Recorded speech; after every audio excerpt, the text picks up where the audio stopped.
If I asked you to name a country that has a history of winemaking older than recorded history, features some of Europe's highest mountain peaks and subtropical beaches, and yet, oddly enough, its most famous former resident was Joseph Stalin, would you have said Georgia? If not, then you're in for a surprise, because this is a land of glorious contradictions, a place so tiny yet powerful that you wouldn't imagine it's been hiding some of the world's most incredible stories. But before we even get to the empires, let's talk about the people themselves. The world knows them as Georgians, but they proudly call themselves Kartveli, and their land, as I mentioned, is Sakartvelo, literally meaning land of the Kartvelian people. Now, those names you hear from other nations, the Russians call them Gruzini, the Turks Gurtu, the Iranians Gorgi, and the Armenians Vratsi. This alone tells you something. They've been in the middle of everyone. The story of the Kartveli people truly begins way back around 500 BC. That's when native Caucasian groups started mixing it up with incoming Indo-European folks migrating from Anatolia. By about 300 BC, two key Georgian regions had solidified. Kolchis in the west, often cited in Greek mythology as the land of Princess Medea and the legendary Golden Fleece, and Kartli, or Caucasian Iberia, in the east with its ancient capital at Mtsketa. Then, by the Christian era, the mighty Roman Empire had taken control of western Georgia. As the centuries rolled on, eastern Georgia became the ultimate tug-of-war zone between the Byzantine Empire and Iran. This brutal back and forth went on until the Arabs finally swept in and conquered the entire territory. Now, the Arab conquest in the 7th century didn't exactly unify everything, but it did bring most of Georgia under a single, overarching authority. Still, this period was rough. Georgia was battered by the consequences of the Arab-Byzantine conflicts and invasions by the Khazars. The whole region fragmented, and several autonomous states rose under various feudal lords. But here's where the narrative shifts from survival to triumph. At the beginning of the 11th century, something miraculous happened. Georgia was finally unified for the first time in its history. This was thanks to Bagrat III of the Bagrationi dynasty, who was backed by a coalition of peasants, artisans, merchants, and, most importantly, the powerful Georgian church. And this new united kingdom was thriving.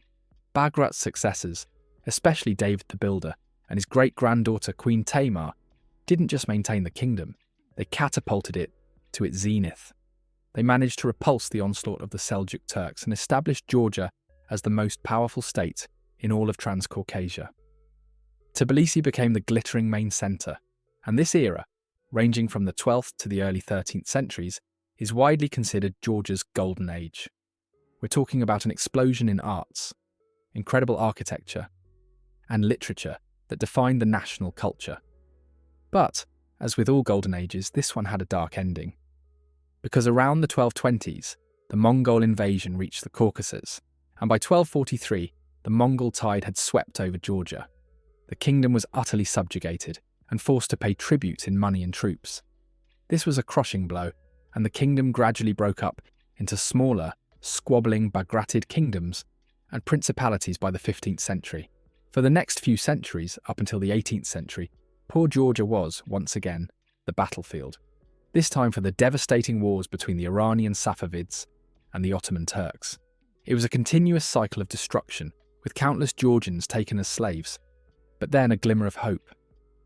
In the late 18th century, a final Georgian revival took place under King Erekle II.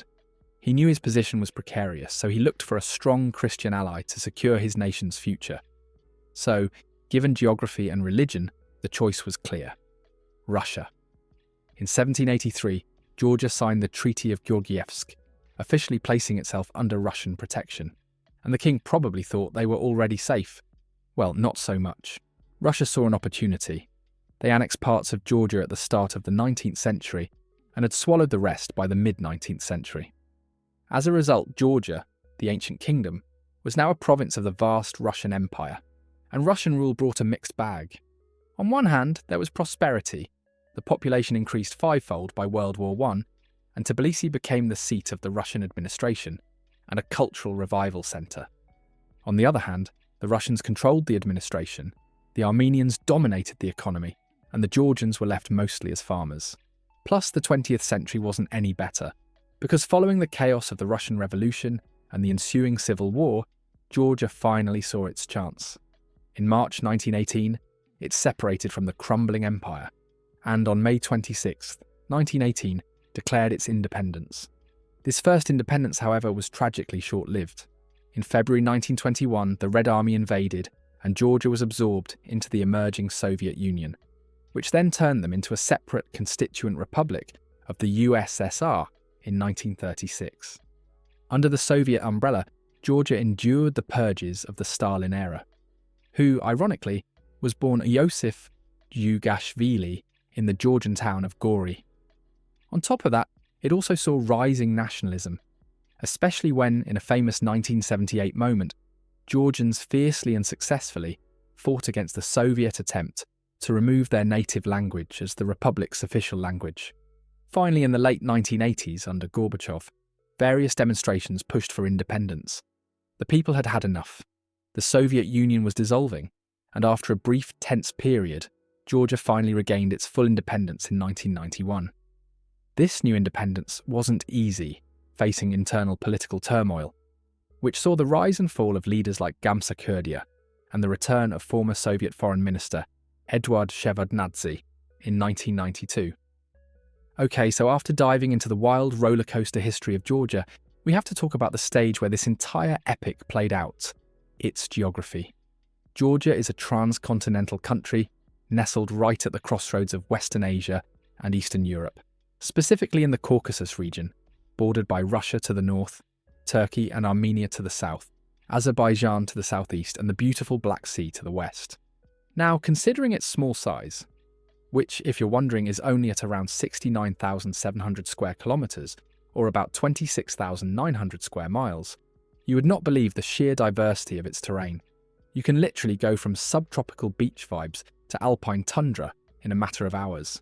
The land is essentially split into two halves by a central north to south mountain range called the Liki Range, which marks the watershed between the Black and Caspian Sea basins. To the west, you have western Georgia, which is famous for the Kolkida lowland. But if you ask me, the real showstoppers are in the mountains. The northern border is essentially a colossal shield formed by the Greater Caucasus mountain range. This incredible wall of rock protects Georgia from the cold northern air and boasts some of the highest peaks in Europe.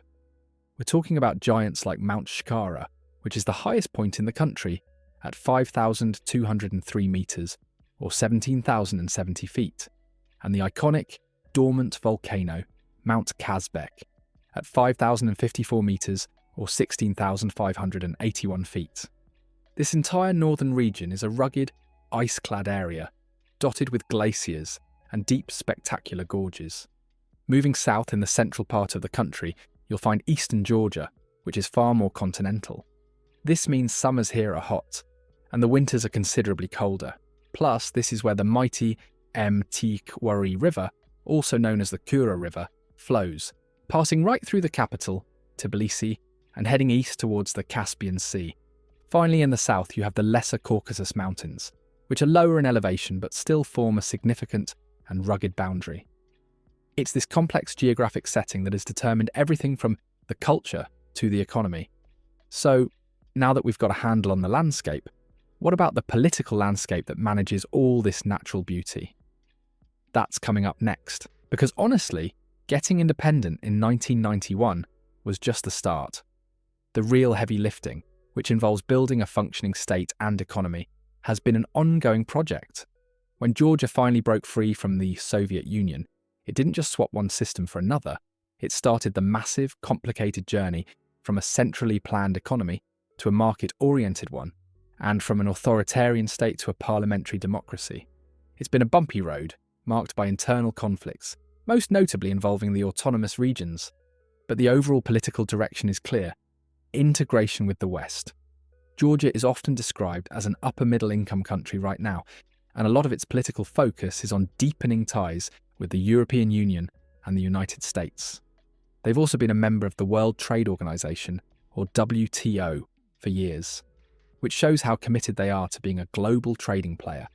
Essentially, Georgia is navigating a challenging geopolitical space, balancing its ancient cultural ties and its recent past with Russia against its strong, forward-looking aspiration to be a Western-style democracy. Now, considering it only has a population of just over 3.71 million people, as of late 2024, the country has made some serious economic strides, starting with their GDP. In 2024, it was a solid $33.78 billion, according to the World Bank. But what's truly impressive is the speed of progress. For instance, the poverty rate dropped from 77% back in 2010 to an estimated 46% in 2024. And what about jobs? The job market has seen a strong recovery recently. The unemployment rate dropped from 20.6% in 2021 to an estimated 13.9% by the end of 2024. While that's still high, the momentum is going in the right direction. So how does this small nation generate all that growth? It's a mix of different sectors. First up is trade and transport. Remember where Georgia is located? It's the ultimate transit corridor, which means the country has a great network of highways, railroads, and ports. Next up is industry and energy. Yes, manufacturing is diverse, but the energy sector is a big one. They're constantly looking to optimize their resources. Then there's also agriculture and tourism. This is the foundation. With those varied climates we talked about, agriculture is strong, contributing things like wine, tea, and nuts. And of course, tourism is huge, because who wouldn't want to visit those incredible mountains and Black Sea resorts? So, all in all, Georgia is a dynamic, reforming, and strategically crucial country whose economic data shows a clear upward trajectory despite the tough neighbourhood. But all right, we've navigated the history, crisscrossed the mountains, and decoded the economics of Georgia. Honestly, none of that makes sense until you meet the Georgian people and their incredible culture. Because if you travel anywhere in the world and ask someone what they love most about Georgia, they will rave about the food, the wine, and the stunning nature. Although I guarantee you, the number one answer is always the same: the people and their hospitality. The Georgians are a fiercely proud people with an ancient culture that they have preserved despite centuries of foreign domination. They have this fantastic reputation for being brave warriors, having lively intelligence, and possessing a deep sense of humour. But the trait that defines them most is their hospitality. You see this in action at the centre of Georgian social life. The Supra, or traditional feast. The Supra is more than just eating. It's a formalised, beautiful ritual led by the Tamada, or toastmaster. The Tamada, usually the most senior person, guides everyone through a series of poetic and moving toasts, for example, to friendship, to family, to guests, to the nation of Georgia itself. It's a powerful experience that gives you an immediate, deep connection to the people. And while you're toasting, you'll likely be hearing the other amazing cultural pillar, Georgian polyphonic singing.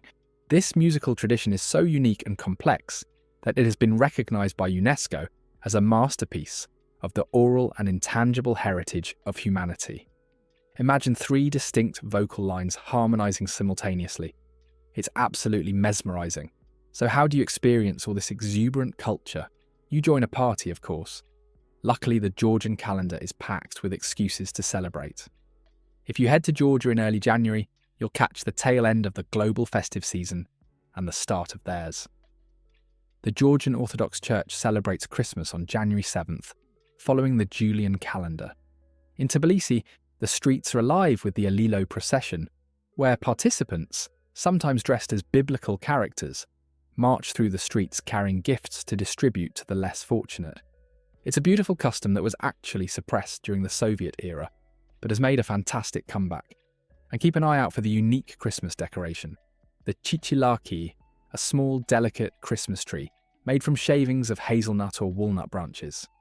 But the festivities don't stop there, because come spring, the country is celebrating another special occasion, Orthodox Easter.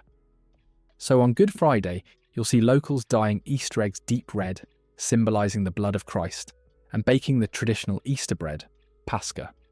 Then on Easter Sunday, everyone greets each other with the proclamation, Christe agtka, translation, Christ is risen. Beyond these, a definite must-see event is in the fall, the Arteveli Festival, or the wine harvest.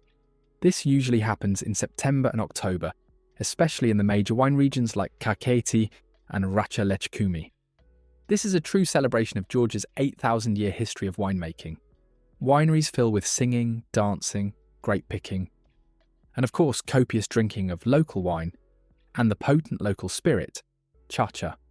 It's also when they make church kala, a delicious traditional candy made by dipping walnuts into highly concentrated grape juice.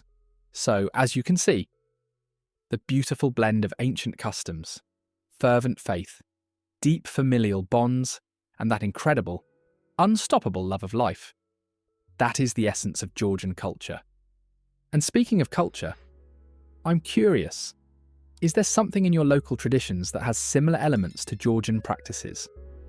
Maybe you celebrate Easter too, or you have a festival that spotlights a good harvest. Whatever it is, I want to know in the comments down below. And once again, if you enjoyed this video, you'll surely love this next one.